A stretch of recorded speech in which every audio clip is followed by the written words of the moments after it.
수동태라는 것이 무엇이냐? 뭐 가볼게요. 수동태다. 우리 흔히 주어, 동사, 목적어라고 하면 주어는 목적어를 어떻게 한다라고 해서 요런 대표적으로 뭐 삼형식 동사 그리고 목적어가 들어가니까 뭐 4형식, 5형식까지 일단 목적어가 들어가는 문장에 있어서 주어가 이것을 하는 게 아니라 그 동작을 받게 되는 목적어 입장에서 다시 한번 문장을 써보는 거예요. 즉 주어가 뭐뭐를 했어요. 그러면 이 목적어는 뭐뭐를 당하게 되는 받게 되는 거겠죠. 그래서 주어가 동사를 하다, 목적어를 하다에 있어서 얘를 주어 자리에 와서 얘를 주어 자리에 놓고 그렇다면 저희는 지금 목적어를 주어 자리에 갖다다 놓고서 지금 그 어떤 말에 있어서의 문장에 있어서 주체를 지금 살짝 바꿨습니다라는 것을 나타낼 필요가 있을 테니까 얘를 어떻게 해요? 비동사 플러스 PP로 바꿔주게 되고 그 다음에 이 사람이 이것을 한 거잖아요. 그럼 이것은 이 사람에 의해서 되어진 거니까 원래 주어는 by 플러스 행위자 이렇게 가게 되는 거예요. 그래서 주어가 직접 무엇을 하는 게 아니라 그렇죠? 이번에는 주어가 뭐뭐를 당하게 되는 받게 되는 그러한 입장으로 바꾸게 되는 그러다 보니까 뭐뭐 당하게 되더라 받게 되더라 얘는 원래는 뭐예요? 자 능동에 주어가 이것을 하더라 그럼 이것은 뭐뭐에 의해서 이렇게 되어지더라 바뀌게 되는 그래서 주어가 직접 이것을 하게 되는 것을 우리 뭐라고 한다? 능동태다라고 한다면 이번에는요 얘는 당하게 되는 입장이잖아요. 요걸 뭐라고 한다? 수동태다라고 하는 거예요. 그럼 여기에서 선생님 그러면 주어 동사 목적어에서 목적어가 주어 자리에 오게 되는 거니까 목적어가 없으면 수동태 못 만드네요? 당연하죠.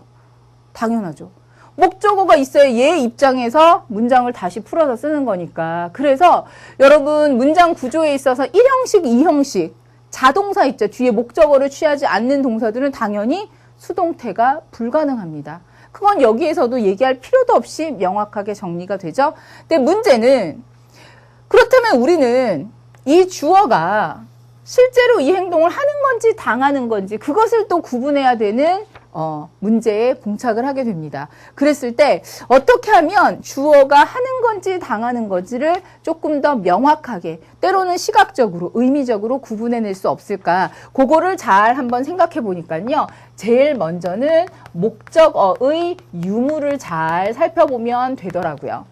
주어 다음에 동사가 있어요. 근데 이 동사는 뒤에 반드시 목적어가 있어야 하는데 목적어가 없더라.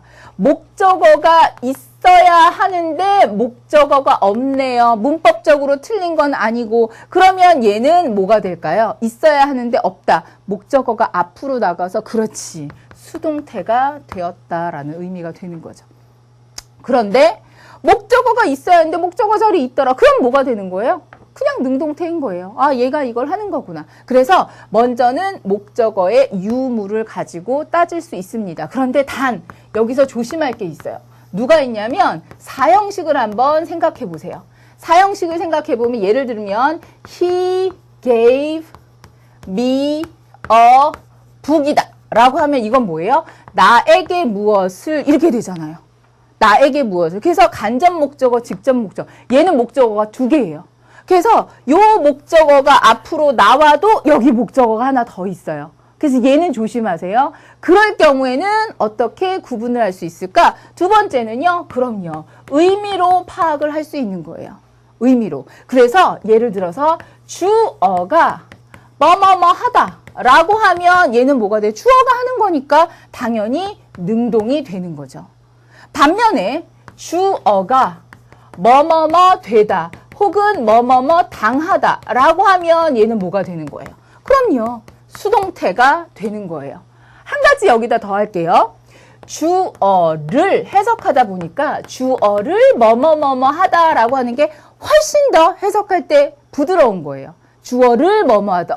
주어를 뭐뭐 하다. 그럼 동사 앞에 주어 을을이 왔으니까 주어 자리에 을을의 조사가 붙게 되니까 얘는 원래 목적어였나 보다. 목적어가 앞으로 왔나 보다. 그럼 얘는 뭐가 되는 거야? 그렇지. 수동이 되는 거예요. 아시겠죠? 예를 들면 The